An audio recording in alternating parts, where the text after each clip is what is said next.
မင်းသားကသွေးမိတ်ဆာကိုင်းသားတွေကိုမျက်စိတမိတ်အတွင်းရှင်းလင်းပြီးတဲ့နောက်ကြောင်တောင်တောင်ဖြစ်နေတဲ့ညီမလေးစုချင်းကဲကိုလှည့်ကြည့်လိုက်ပါတယ်ဒီနေရာမှာကြာနေဖို့မသင့်တော်ဘူးကြောက်စိမ့်ပြားကိုတင်ထားလိုက်တော့လို့အတန်ကိုပြောင်းပြီးခက်တီတီတတိပေးလိုက်ပါတယ်ညီမလေးကစီနီယာမသွားပါနဲ့အုံးကိုတားပေမဲ့မင်းသားကတော့စပီလောကိုတုံးပြီးပျောက်ကွယ်သွားပါပြီညီမလေးရဲ့စိတ်ထဲမှာတော့ဒီလူကဘသူလဲဘာလို့ငါ့ကိုလာခဲ့တာလဲပြီးတော့သူ့စီကရတဲ့ခံစားချက်ကငါ့အကိုကြီးနဲ့အရန်တူနေပါလားငါ့ကိုဆောင်ကြုံပေးတဲ့အကိုကြီးရဲ့ခံစားချက်မျိုးပဲလို့တွေးမိနေပါတယ်ဒါပေမဲ့ချက်ချင်းပဲခေါင်းခါလိုက်ပြီးငါတော့ယူနေပြီထင်တဲ့အကိုကြီးလိုချီစုဆောင်းခြင်းအဆင့်လောက်ပဲရှိတဲ့သူကဒီလိုကြောက်စရာကောင်းတဲ့အစွမ်းမျိုးဘလို့လို့ရှိနိုင်မှာလဲရန်သူတွေကိုတစ်ချက်တည်းနဲ့တီးလိုက်တဲ့ဒီထိပ်တီးတိုင်းသမားဟာဆရာရဲ့မိတ်ဆွေဒါမှမဟုတ်ဂိုင်းကပုံးကွယ်နေတဲ့ထိပ်တီးအကြီးကဲတယောက်ယောက်ပဲဖြစ်ရမယ်လို့အထင်မှားပြီးကောက်ချက်ချလိုက်ပါတော့တယ်တစ်ဖက်မှာတော့အဝေးကိုထွက်ပြေးလာတဲ့မင်းသားဟာအမောတကောဖြစ်နေပါတယ်ပြေးရတာပင်ပန်းလို့မဟုတ်ပါဘူးစောစောကစွန့်ရင်နီးနေလေးတုံးလိုက်မိတာကြောင့်တက်လာတဲ့အဆင့်ကိုပြန်ဖိနှိပ်နေရလို့ပါကြဆန်းအောက်ပြန်ကြဆန်းလို့သူ့ရဲ့စွမ်းအင်တွေကိုပြန်ချနေရပါတယ်အဲ့ဒီအချိန်မှာပဲမင်းသားဟာထူးဆန်းတဲ့မိစ္ဆာစွမ်းအင်တစ်ခုကိုအာယုံခံမိလိုက်ပါတယ်သွေးမိစ္ဆာကိုင်းကကောင်ဝေကတော့လှုပ်ချလိုက်ပြန်ပြီးဒီရှိုးဝက်နယ်မြေတစ်ခုလုံးကိုပူဇော်ပတ်သက်ဖို့ကြံစီနေကြတာပဲဟုတ်ပါတယ်သွေးမိစ္ဆာကိုင်းဟာနယ်ပယ်9ခုသွေးမိစ္ဆာအစီရင်ကြီးကိုခင်းကျင်းလိုက်တာပါဒီအစီရင်မှာဝင်ပေါက်18ခုရှိပြီးနယ်မြေတွေကလူထောင်ပေါင်းများစွာကိုမိစ္ဆာရေးပူဇော်ဖို့ပြင်ဆင်နေတာဖြစ်ပါတယ်သွေးမိစ္ဆာကိုင်းရဲ့ရည်ရွယ်ချက်ကပေါ်သေးသေးမဟုတ်ပါဘူးဒီအစီရင်သာအောင်မြင်သွားရင်ရှိုးဝက်နယ်မြေကြီးပြိုကျပျက်စီးသွားမှာဖြစ်ပြီးအာကာတလိုင်းကဲတွေကြောင့်မိုင်းတရာပတ်လည်ဟာမြေပြင်နဲ့တပြေးညီပြကျသွားမှာပါဒါပေမဲ့မင်းသားအတွက်အဆိုးဆုံးကအဲ့ဒါမဟုတ်ပါဘူးအစီရင်ကြောင့်ထွက်ပေါ်လာမဲ့ကြီးမားတဲ့စွမ်းအင်လိုင်းတွေကကောင်းကင်ဘုံရဲ့မျက်လုံးကိုဆွဲဆောင်တယ်လို့ဖြစ်သွားမှာပါဒါကြောင့်မင်းသားကငါကအေးအေးဆေးဆေးပဲနေချင်တာကိုကွာခုတော့ဒီကောင်ဝေရဲ့အစီရင်ကိုတွားဖြတ်မှရတော့မယ်မဟုတ်ရင်အကုန်သေးကုန်နိုင်မယ်လို့ညီတော်ရင်ထွက်လာခဲ့ပါတယ်အစီရင်ကိုဖျက်ဖို့တွားနေတုန်းလမ်းမှာကန်ကြမာဟောကိန်းထုတ်တဲ့ချမ်းကြီးကိုင်းကတပည့်တွင်နေဆိုတဲ့လူဝါကြီးတယောက်ရွှေရောင်မြုတွေအဆင့်ရှိတဲ့သွေးလောင်းကောင်ကြီးရဲ့လိုက်လံတိုက်ခိုက်တာကိုခံနေရတာတွေးလိုက်ပါတယ်ကဲကြပါအောင်ငါတေးရတော့မှလားငါကမိမ့်မတောင်မရသေးဘူးကိုဆိုပြီးအော်ဟစ်ထွက်ပြေးနေရပါမင်းသားလည်းသူ့ကိုကယ်ဖို့ဆုံးဖြတ်လိုက်ပေမဲ့သူ့စွမ်းတွေပေါ်သွားမှဆိုလို့ညံနီရံနဲ့သုံးရပါတော့တယ်သွေးလောင်းကောင်ပြေးလာမဲ့လမ်းကြောင်းထောင်ချိုးနဲ့ခေါင်းဆောင်မိမဲ့ကြောက်တုံးရဲ့မာကြောမှုကိုအတိအကျတွက်ချက်ပြီးသွေးလောင်းကောင်ကြီးကိုအလိုလိုလဲကျသေးဆုံးသွားအောင်ဖန်တီးလိုက်ပါတယ်ဒီကောင်တဘာဝကြအက်ဆီဒင့်ဖြစ်ပြီးတေသွားအောင်လုပ်ရတာငါဦးနောက်ဆဲတွေတန်းနဲ့ချီတေရဲကွာလို့မင်းသားကစိတ်ထဲကရေရွတ်လိုက်ပါတယ်ဒရန်နယ်ကသူ့ကိုလာခဲ့တဲ့ထိပ်တီးတိုင်းသမားရှိတယ်ထင်ပြီးကျေးဇူးတင်ပါတယ်စီနီယာလို့အော်ပြောနေချိန်မှာမင်းသားကအကြံတစ်ခုရသွားပါတယ်လူမိသွားရင်ဒုက္ခဆိုပြီ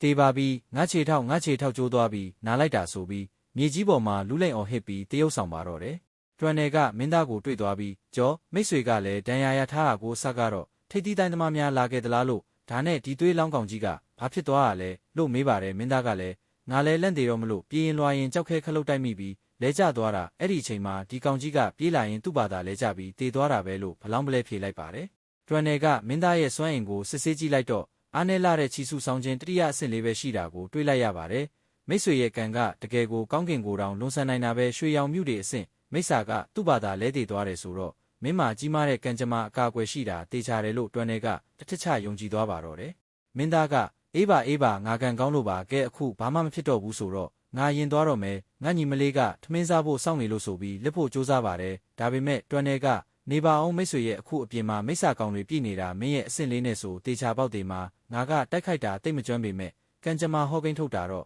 ့ဆရာကြတယ်မင်းရဲ့မျက်နှာမှာအနက်ရောင်တန်းနေပေမဲ့အရှိတက်ကနေခရမ်းရောင်လင်းနှန်းလေးဖြာထွက်နေတယ်မင်းကတေချာပေါက်နမေကြီးလာမဲ့သူပဲဆိုပြီးမင်းသားကိုအကာအကွယ်ဖြစ်အတုံးချဖို့ဆွဲထားပါတယ်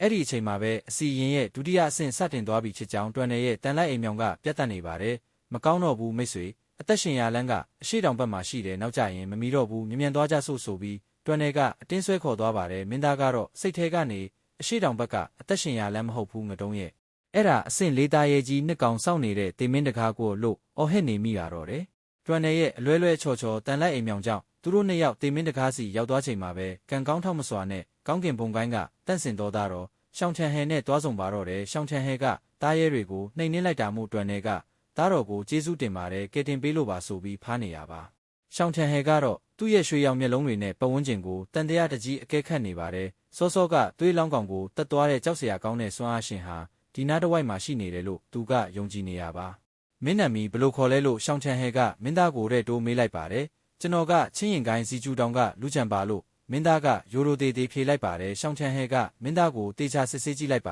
တယ်ဝိညာဉ်စွမ်းအင်ကအားနည်းလိုက်တာတွေးကြောတွေကလည်းပိတ်ဆို့နေတယ်ငါပဲတွေးလွန်နေတာလားဒါပေမဲ့ ဒီလောက်အနေအများတဲ့အခြေအနေမှာဒီလိုချီစုဆောင်ခြင်း3ဆင့်လောက်ရှိတဲ့အမိုက်ကအခုထိအသက်ရှင်နေတာကတိတ်တော့မရိုးရှင်းဘူးလို့တွေးရင်မင်းသားပေါ်ရှောင်းချန်ဟဲရဲ့တန်တရားစိတ်တွေကပိုပြီးကြီးထွားလာပါတော့တယ်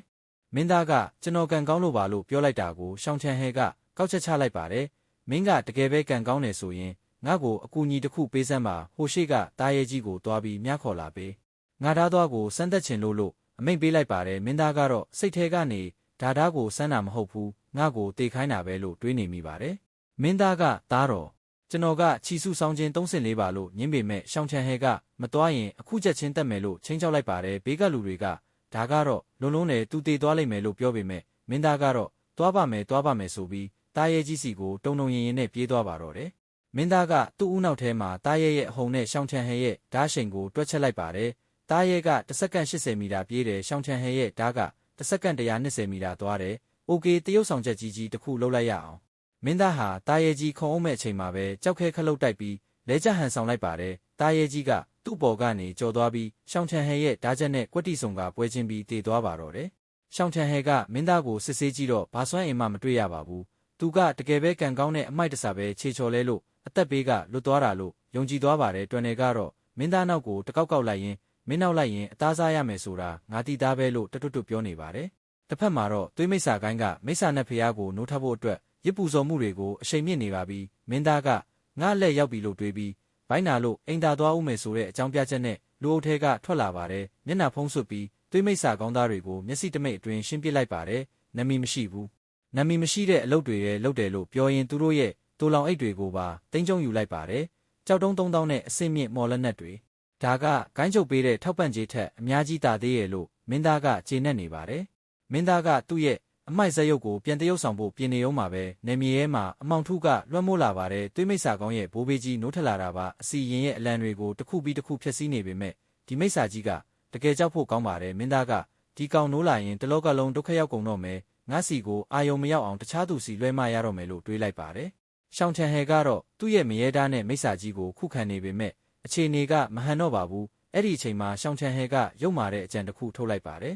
ရှောင်းချန်ဟဲဟာညီမလေးစုချင်းကဲကိုဖမ်းပြီးမိစ္ဆာကြီးရှေ့မှာကာကွယ်ရေးတိုင်းအဖြစ်သုံးလိုက်ပါတယ်စီနီယာကျွန်တော်သိတယ်ခင်ဗျားဒီနားမှာပဲရှိနေတယ်ဆိုတာခင်ဗျားဒီကောင်မလေးကိုဂယူးဆိုင်တယ်မဟုတ်လားခင်ဗျားထွက်မလာရင်ဒီကောင်မလေးကိုမိစ္ဆာကြီးစီကျွေးလိုက်မယ်လို့ဟိန်းဟောက်လိုက်ပါတယ်ညီမလေးကအကိုကြီးမလာပါနဲ့လို့အော်နေမဲ့မင်းသားကတော့ပုံနေလို့မရတော့ပါဘူးသားတော်ဆိုတဲ့ကောင်ကမင်းကလေးကိုဒိုင်းလုတ်ပြီးတုံးနေတယ်မင်းမအရှက်ရောရှိရဲ့လားလို့မင်းသားကစိတ်ထဲကကျိမ်းမောင်းလိုက်ပါတယ်ဒါပေမဲ့သူကိုယ်တိုင်ထွက်လာရင်လူမိသွားမှာမို့အစီအစဉ်တစ်ခုလုပ်ရပါတယ်မင်းသားဟာအကျွေးမဲ့ခုခံခြင်းစွမ်းကိုတုံးပြီးညီမလေးကိုကာကွယ်ဖို့ပြေးဝင်သွားပါတယ်မိစ္ဆာကြီးရဲ့တိုက်ခိုက်မှုကမင်းသားစီကိုကြားရောက်လာတဲ့ခါမှာတော့မင်းသားကတမင်တကာပဲအပြင်းထန်ဒဏ်ရာရဟန်ဆောင်ပြီးလဲကျသွားပါတယ်အကိုကြီးညီမလေးကငိုယိုပြီးပြေးဖက်ပါတယ်မင်းသားကတော့ပါဆက်ကသွေးတူတွေထွက်ဟန်ဆောင်ရင်းဒါကငါဆရာပေးထားတဲ့အသက်ကယ်လက်နက်ကြောင့်ပါလို့လိန်ပြောလိုက်ပါတယ်ရှောင်းချန်ဟဲကတော့မင်းသားကိုကြည့်ပြီးတကယ်ပဲအသက်ကယ်လက်နက်ကြောင့်လွတ်သွားရလားဒါမှမဟုတ်သူကပဲငါတို့ရှာနေတဲ့ထိပ်သီးတိုင်းသမားလားဆိုတာကိုအဖြေရှာမရပဲဝေခွဲမရဖြစ်နေပါတော့တယ်ရှောင်းချန်ဟဲကမင်းသားကိုကြည့်ပြီးအော်တစ်ကြိမ်သုံးရှေးဟောင်းလက်နက်ကိုတာကြောင့်မင်းသက်ရှင်နေတာပဲလို့နှာခေါင်းရှုံလိုက်ပါတယ်အဲ့ဒီအချိန်မှာမိစ္ဆာကြီးရဲ့နောက်ဆုံးတိုက်ကွက်ကကြားရောက်လာပါတယ်ဒါဟာနတ်ဖျားပြောင်းလဲခြင်းအဆင့်ရဲ့အထွတ်ထိပ်စွမ်းအားမျိုးပါအကုန်လုံးကငါတို့တော့ပြဖြစ်တော့မှာပဲလို့ထင်နေချိန်မှာမင်းသားကစိတ်ထဲကနေမင်းကငါ့ကိုတကယ်တက်ခိုင်းနေတာပဲလို့တွေးပြီးအခွင့်အရေးကိုစောင့်လိုက်ပါတယ်ဘုံခန့်တဲ့အတန်ကြီးနဲ့အတူမိစ္ဆာကြီးပောက်ကွဲသွားပါတယ်မင်းသားကမြေကြီးပေါ်မှာလူးလိုက်ရင်ငါသူ့ကိုဘုံခွဲလိုက်ပြီလို့အော်ဟစ်ကတရုတ်ဆောင်ချက်အပြစ်ပေးလိုက်ပါတယ်အမှန်ကတော့မင်းသားကလက်ဖြောက်တစ်ချက်တည်းနဲ့မှုထုတ်လိုက်တာပါပြီးတော့မိစ္ဆာစီကဲရတဲ့မော်တစ်တာလေးကိုကောက်ကင်လိုက်ပါတယ်ရှောင်းချန်ဟဲကအတင်းလူပြီးဒါပါလဲလို့မေးတဲ့အခါမင်းသားကဒါစီးတီးလုံးတွေနဲ့တူတယ်လို့ပြောလိုက်ပါတယ်ရှောင်းချန်ဟဲကငမ်းမရစားပစ်လိုက်တဲ့အခါမှမင်းသားကဒါမော်တစ်တာလေးအခုတော့မင်းပိုက်ထဲမှာပောက်ကွဲတော့မယ်လို့လက်ဖြန့်အောင်ပြောလိုက်ပါတယ်ရှောင်းချန်ဟဲမှာကြောက်လန့်တကြားနဲ့ဘိုက်ကိုဖိထားပေမဲ့လေတက်တာလေးပဲဖြစ်သွားပါတယ်တက်တန်းကုန်နေလို့ထင်တယ်လို့မင်းသားကခက်တီတီပဲလိန်လိုက်ပါသေးတယ်ရှို့ဝက်နယ်မြေကြီးပြိုကျလာတဲ့အတွက်အကုန်လုံးအတင်းထွက်ပြေးကြရပါတယ်ဒါပေမဲ့အပြင်ရောက်တဲ့အခါပိုးကြောက်ဖို့ကောင်းတဲ့ကောင်းကင်ဘုံရဲ့အမျက်တော်တဲ့ရင်ဆိုင်ရပါတယ်တိုင်းသမားအားလုံးဟာသူခိုးတွေပဲသူခိုးတွေကအပြစ်ပေးခံရမယ်ဆိုတဲ့အတန်ကြီးကဟိမ့်ထွက်လာပြီးကောင်းကင်ဘုံကလူတွေရဲ့ဝိညာဉ်နဲ့အသက်ဆွမ်းအားတွေကိုစုပ်ယူပါတော့တယ်မင်းသားကတော့အစစ်နှိမ့်နေတဲ့အတွက်ကံကောင်းထောက်မစွာနဲ့ဘာမှမဖြစ်တယ်လို့ဟန်ဆောင်နေရပါတယ်ဒါပေမဲ့ညီမလေးစုချင်းကဲကတော့မင်းသားကိုဖက်ပြီးငိုနေပါတယ်အကိုကြီးမသေးပါနဲ့ထပ်ပါဦးဓာတွေကအကိုကြီးအတွက်စေးဖို့ဖို့ဆူထားတဲ့အမတ်တွေပါဒါကအကိုကြီးကြိုက်တဲ့ကြက်ကင်ပါဆိုပြီး ငိုယိုနေတာကိုမြင်တော့မင်းသားစိတ်မကောင်းဖြစ်သွားပါတယ်ညီမလေးသာမရှိရင်ငါ့ကိုဘသူထမင်းချက်ကျွေးတော့မှလဲလို့တွေးပြီးမင်းသားကညီမလေးရဲ့မျက်ရည်ကိုတုပ်ပေးလိုက်ပါတယ်ညီမလေးတေချာကြည့်ထားအကိုကြီးရဲ့ဓာတ်ချက်ကအရန်ကျန်းလိမ့်မယ်လို့ပြောပြီးမင်းသားကမတ်တက်ရက်လိုက်ပါတယ်သူ့ရဲ့ဒုတိယမြောက်တိုက်ကွက်ကောင်းကင်ကိုခွဲထုတ်ခြင်းကိုထုတ်သုံးလိုက်ပါတယ်ကောင်းကင်ဘုံကအတန်ကြီးကအံ့ဩသွားပါတယ်မင်းကချီစုဆောင်ခြင်း3ဆင့်ပဲရှိတာကိုဘလို့လုံးငါကိုခုခံနိုင်တာလဲအားအခုနှစ်ဆင့်ကိုကျသွားပြီလားနှစ်ဆင့်ကဘလို့လုံးဒီလောက်အစွမ်းထက်နေတာလဲမင်းသားရဲ့စွမ်းအားကအတော်မသက်မြင့်တက်လာပေမဲ့အပြင်ပန်းအဆင့်ကတော့နှစ်ဆင့်တစ်ဆင့်အထိထိုးကျသွားပါတယ်မင်းသားဟာအချိန်နဲ့အာကာသစီးမင်းတွေကိုပေါင်းဆက်ပြီးကောင်းကင်ဘုံရဲ့အပြစ်ပေးမှုကိုရိုက်ချလိုက်ပါတယ်နတ်ဖျားပြောင်းလဲခြင်းအဆင့်ရှိတဲ့ဂိုင်းကျုံ9ယောက်တောင်မခုခံနိုင်တဲ့စွမ်းအားကိုမင်းသားကချီစုဆောင်ခြင်းတစ်ဆင့်နဲ့ခြေမုံပစ်လိုက်တာပါမင်းကိုငါလွတ်ပေးမယ်လို့ပြောလို့လားပြောကမင်းသားကနောက်ဆုံးတိုက်ကွက်ဖြစ်တဲ့သူညအဖြစ်ခြေမုံခြင်းကိုတုံးလိုက်ပါတယ်ကောင်းကင်ဘုံရဲ့စွမ်းအားတွေဟာမျက်စိတမိတ်အတွင်းပျောက်ကွယ်သွားပါတော့တယ်ရှောင်းချန်ဟန်နဲ့ဂိုင်းကျုံအားလုံးပါဆက်ဟောင်းသားဖြစ်နေကြပါတယ်တာမန်လူသားခန္ဓာကိုယ်နဲ့နတ်ဖျားကိုတက်လိုက်တာလားဒါတကယ်ရဲ့ငါတို့တည်းရဲ့ကြောက်တတ်တဲ့အကိုကြီးလူချန်ဟုတ်ရဲ့လားလို့ညီမလေးကရေရွတ်နေရင်ဒီအပိုင်းမှာပဲဆုံးသက်တာပါတယ်